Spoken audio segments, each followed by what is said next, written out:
Hey everybody, and welcome back to the HardReset.Info channel. Today I'm going to tell you how to take the portrait photos on your brand new Samsung Galaxy S25 FE. So actually it's quite easy. At first open your Photos application and now tap Portrait over here. Now, let me take this flower over here and let me unzoom my screen so that you can see everything clearly. Now, let me just modify it somehow.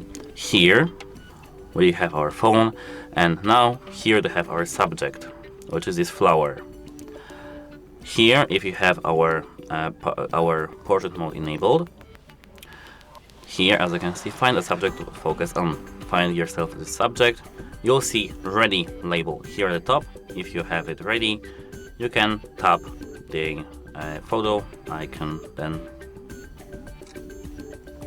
now a photo is taken, and here now, if you can see it clearly, our flower is beautiful and our background image is blurred.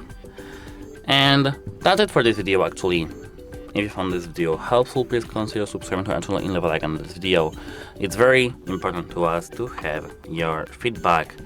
And that's it. Hope it helps you and have a nice day. Goodbye!